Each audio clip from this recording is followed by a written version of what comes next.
Hello, my name is Ogolalois Kange, and today I'm going to be discussing a leadership principle.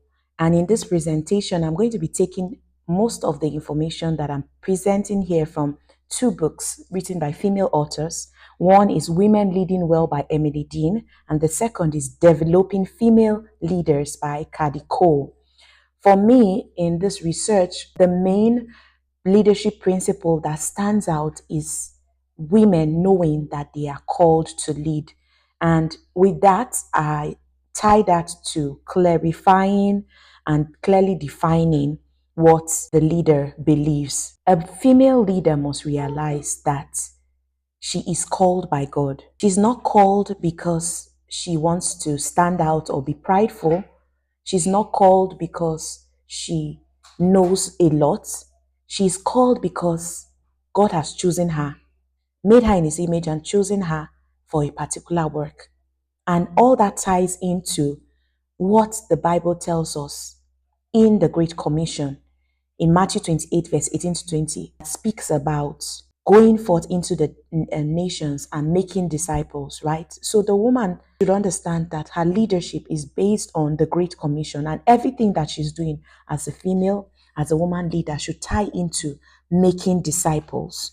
And in that, she has to realize that the leadership, the church or ministry, must define what they believe in.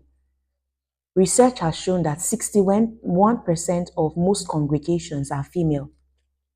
Now, these females will not naturally stand up and jump into responsibility or leadership roles because there is a lot that has been said and is said about women in leadership, especially in the church.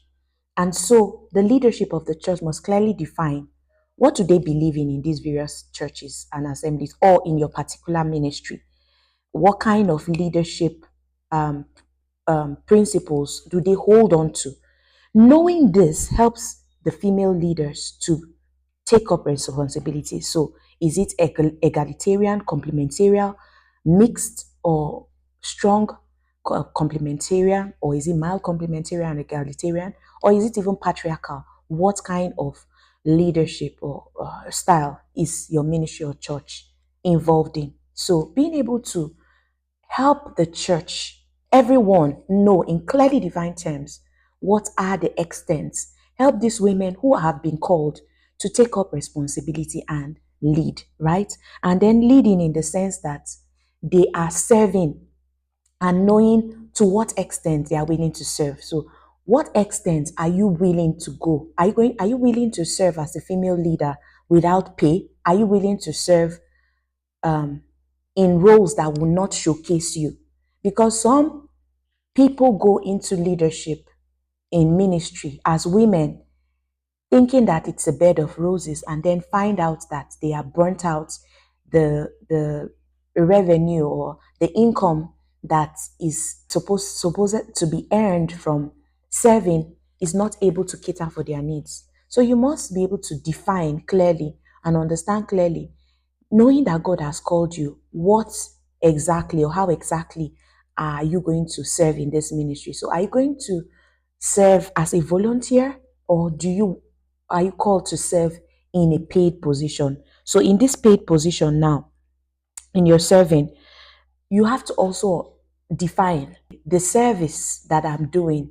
Is it going to be fully paid to be able to cater for my needs? Or do I have to work in another secular role to be able to pay the bills? Especially for those who have families and children. You probably remember the Apostle Paul said, I had to work with my own hands to take care of my needs. So it is not wrong if you work with your own hands to also care for your needs as you're serving in a role in the church. But you also have to know the balance because you want to take care of your mental, physical, emotional health. You do not want to pile work on your schedule and not know where to prioritize and end up getting burnt out.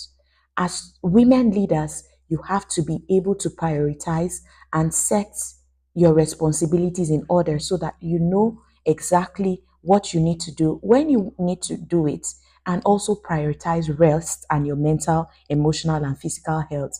also realizing that none of this can be done without prioritizing the word of God and the place of prayer.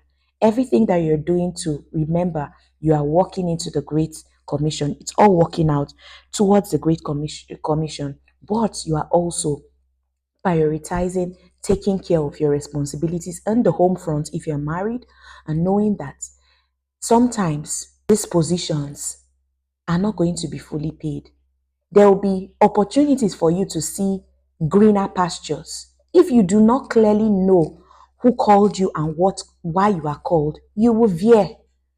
I'll give an example. There was a time in my own service, I had to make a decision as to, do I take this second option that's coming my way that looks so rosy, or do I stay on focused on the ministry that God has called me to, knowing that and who has called me and why he has called me? Because sincerely, leadership is servanthood, is service. So there will be times when opportunities, greener pastures will come, but you have to clearly define who has called you, why you have been called, and that way, even when seemingly more rosy opportunities come that will give you better income, you realize that, see, I'm not doing this because of the paycheck. I'm not doing this just because of the money. I'm doing this because God has called me. And this is service, and this is the Great Commission, and this is making other women disciples. And so some of the takeaways from all that we have been saying for, other churches, women leaders in your congregation, is helping them understand the role that they have been called to do and what your church believes, so that they are able to take up responsibilities, so that there's no ambiguity, so that when opportunities, roles open up, they can go for them without fear, serving the Lord with all their hearts. Thank you.